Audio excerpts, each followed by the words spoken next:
ዋው ወልድሽ ሓወይ ብጣዕሚ እዩ ደስ ኢሉኒ እንኳዕ ደስ በለካ መቸም ሓደ ሰብ ትምኒት ናይ ልቡ ወይ ከዓ እቲ ዝደልዮ ነገር እንድሕር ኣሳኺዑሲ ካብኡ ዝዓቢ ደስታን ሓጎስን ስለ ዘየለ እየ ሰላም ሰላም ናይ ዙፋን ናርዲ ተኸታተልቲ ዝኾንኩም ንኩልኩም ከመይ ኣለኹም ኣነ እግዚኣብሔር ይመስገን ሰላም እየ ፅቡቅ ኣለኹ ከምዚ ኣነ ሰላም ዘለኽዎ ሰላም ክትህልውለይ ናይ ኩሉ ግዜ ትምኒተ እዩ ሽምበኣር ሎማዓንቲ ብሓፂር ቪድዮ መፂአኩም ዘለኹ እስ ድማ ብጣዕሚ ደስ ዝብል ሓሪፍ ዝኾነ ቪድዮ ወይ ከዓ ናይ ሰብ ሓጎስ ዘሐጉስኒ እየ ክገልፅ መፅአ ደስታይ ክገልፅ ኢለ እየ መፅኤ ስለዚ ክቡራት ኣሕዋት ቅድሚያ ላይክ ሸር ሰብስክራይብ እናገበርኩም ቤተሰብ ኩኑ እና ናብታ ቪድዮ ከብለኩም እየ ከምዛ ትሪእዋ ዘለኹም ኣብዚ ስክሪን ፎቶ ከማን እኒአ ለጢፈየ እየ ወልድሽ TDF ሓውና ኣብ ሃገረ ህንዲ ንዝፀንሖ ዝተወሰነ ኣዋርሕ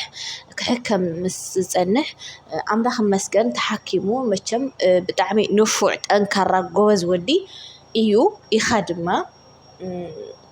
ኣብፅሑሉ ናይ ብሓቂ ኣብፅሑሉ ብጣዕሚ ኣድኒቐዮ ማለት ኣብዚ ግዜ እዚ መን እዩ ንኣምላኽ ከም ገይሩ ከመስግን ዝኽእል መን እዩ ንእግዚኣብሔር ኩሉ ከም ፍቓድካ እዩ ኢሉ ናይ ኣምላኽ ስራሕ ኢሉ ስቕ ኢሉ ክሕልፎ ዝኽእል ካብ ባዕለይ ጀሚሩ ስለዘየለ እየ ምክንያቱ ፅፍሪ ኢድና ንእሽተን እንድሕር ዝኾነ ወይ ወቂዕና ወይ ካራ ሓሪድና ኳስ ከመይ ኢልና ነማርር ከመይ ኢልና ስርስር ንብል ባዕልና ንፈልጦ ማለት እዩና ወልድሽ ሓወይ ብዝገጠመካ ናይ መውቃዕቲ መጉዳእቲ ከይድኻ ተሓኪምካ ኣብ ትሕቲ ፈጣሪ ከዓ ሓኻይም ሂብካ ዝተሓከምካ ሙሉእ ምሕረት ክኾነልካ ናይ ልባዊ ትምኒተ እዩ እግዚኣብሔር ኣምላኽ ሙሉእ ምሕረት ይግበረልካ እግዚኣብሔር ኣምላኽ ሰላም በቃ ምሻሎ ከምቲ ትደልዮ ናይ ቀደም ነበርካ ወልድሽ ጎይኻ ከም ደስታኻ ወፂእኻ ሰጉምካ ክትኣቱ ፈጣሪ ይሓግዝካ ዝሓወይ ክብለካ ይፈቲ እና ክቡራት ኣሕዋተይ ካብ ሃገረ ህንዲ ሕክምንኡ ወዲኡ ብሰላም ናብ ዓዲኡ ተመሊሱ ዘሎ ወልድሽ ሓውና እንኳዕ ብሰላም ዓድኻ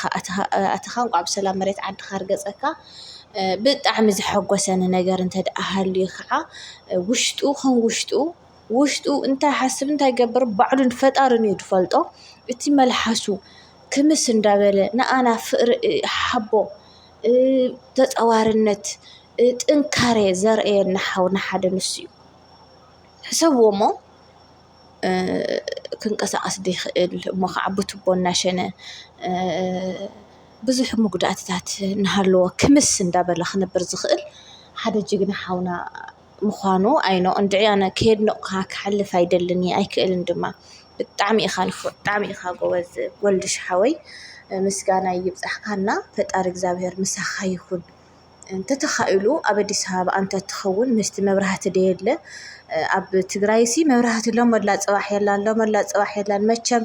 መብራህትን ማይን ህዝብና ሕማቕ ስለ ዘሎ ንጥዕናኻ ንእሽተን ንኸትብልስ ኣዲስ ኣበባ ፀኒሕኻ ሙሉእ ምሕረት ክገብረልካ እግዚኣብሔር እናተመነኹ ኣብ ኣዲስ ኣበባ መብራህቲ ከም ሓይልኻ እንተትጥቀም ክብል ይፈቲ ምስቲ ዝተዛረብካዮ ፀገማት ኤሌክትሪክ ኣለዉ ሕቆይ ዝተተኸለ ሕጂ እቲ ኤሌክትሪክ ከዓሲ ብከረሃባ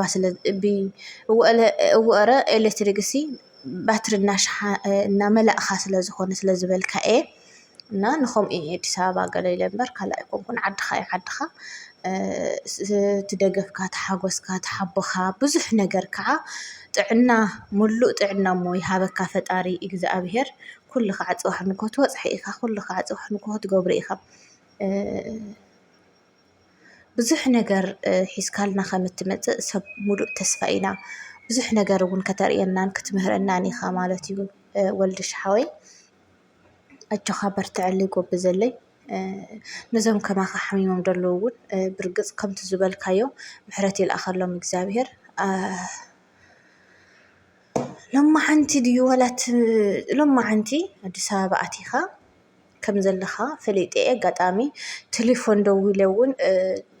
ክሰርሐለይ ኣይከኣለን እታ ናይ ቀደም ቴሌፎን ከዓ ነይራ ክሰርሐለይ ኣይከኣለን ካሊእ ቴሌፎን እንተልዩ ብታሕቲ ተቐምጥለይ ይደሊ ደው ኢለ እንኳዕ ብሰላም ኣተኻ ክብሎ ይደሊ ነዚ ንፉዕ ጅግና ሓውና እና ክብራት ኣሕዋትና ኩልኩም ሳፖርት ግበርዎ ኣበራትዕዎ ተበራትዕዎ ኢኹም ጋድሓን ኣነ ኢለኩም ደይኮንኩስ በዓልትኹም ቅድሚያ ንኣይ እውን ሸር ላይክ እናገበርኩም ቤተሰብ ክትኮኑ በዚ ኣጋጣሚ ክዕድመኩም ይደሊ ክብራት ተመልከተይ እና በቃ አይኖ ኣነሲ ቃላት የሲኢነ ናይ ብሓቂ ቃላት የሲኢነ ኣድኒቆዮ በቃ ቃላት ስለዝሰኣንኩ ኣብዚ ቁርፅርፅ ዘብሎ ዘለኹ 3-4 ደቂቓ ዝገብሮ ዘለኹ እምበር ብዙሕ ክብል ይግበአኒ ብዙሕ ክብል እውን ይደሊ ኣለኹ ግን ቃላት ሲኢነሉ ንኣምላኽካ እንዳመስገንካ ኣካላትካ ክትውንኖ ዘይትኽእል እናሃለኻ ግን ብሓይሊ ኣምላኽ ክኸውን እዩ ክበፅሖ እየ ክሰጉሮ እየ ክድይቦ እየ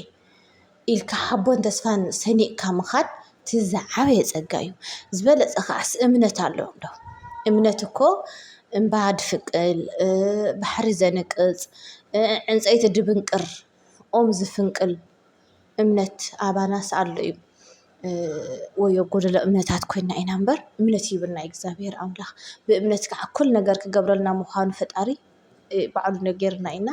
እቲ እምነት ካርኡ እግዚኣብሔር ምሕረት ከውርደልካ እየ ዝምንየልካ ወልዲ ሸሓወይ መቸም ተመነ ክህበካ ድለ ክትረክብ ኳሕኩሕ ክኽፈተካ ዝብል ቃሉ ኩላና ንፈልጦ ሓቂ ስለ ዝኾነ ንወልዲ ሸሓውና ሪኢኹም ሓደ ሰባት ከዓ ናቱ ክትክተሉ ስለ ዝደለኹ እየ ኣይኖ ኣብ ሰባት ዘይኮነሲ ኣብ ባዕለይ ሕጂ ኣነ ንባዕለይ ሲ ንእሽተይ ነገር ገለ እንተገጢሙኒ ኣይኮነን ዝዓብይ ነገር እዙይ ሲ ንእሽተይ ነገር እንተገጢማትና ኣነ እንድዒ ብምምራር እየ ንኣምላኽ ከውርዶ ዝደሊ እዚ ግን ድኽመት እዩ እዚስ ድኽመት እዩ ስንፍና እዩ በቃ ካልእ ወላ ሓንቲ እቲ ስንፍናይ ከዓ የውድቐን እንደገና መሊሱ ስለ ዘማርር ከዓ ሓንቲ መዓልቲ ክሕጎስ ኣይክእልን እየ ዲያብሎስ ከዓኒ ምእንቲ ከማርር ኣብኡ ከለኹ ንቅድሚያ እዩ ክደፍአኒ እንድሕር ንኣምላኽ ተመስገን ኢልካ ግን ትዘለካ እውን ከምዘይብልካ ጌርካ ሓሲብካ ሙሉእ ሰብ ከም ዝኾንካ ልዕሊ እቲ ዝንቀሳቐስ ልዕሊ እቲ ዝስጉም ሰሪሕካ ክትኣቱ ምዃንካ ኢኻ ተኣምን ክትኣቱ ኢኻ ድማ ፈጣሪ እንተሒዝካ ንፈጣሪ ዝሰኣኖ ነገር ስለ ዘየለ እየ ክብል ደልየ ክቡራት ኣሕዋተይ እና እምነት ኣሎ እምነት እንተሎ ኩሉ ነገር ክኸውን ስለዝኽእል ወልዲ ሸሓወይ ከዓ ፍፁም ምሕረት ይግበረልካ ምሕረቱ ይልኣኸልካ እንተኽኢልካ ክብለካ ዝደሊ ዋላ ኣይትተሓጥ ንጉሆ ምሳኽ እውን ፀበል ስተ ኢኻ እግዚኣብሔር ብምንታይ መፂኡ ከም ዝምሕረካ ኣይፍለጥን እና ፀበል እውን ስተ ኢኻ ትሕፀብ እኳን ከይቆረካ ምቁር ከይትስሕብ ምስተ ኤሌክትሪክ ምዃኑ ኣብኡ ከለካ እንድሕር ሰቲኻ ግን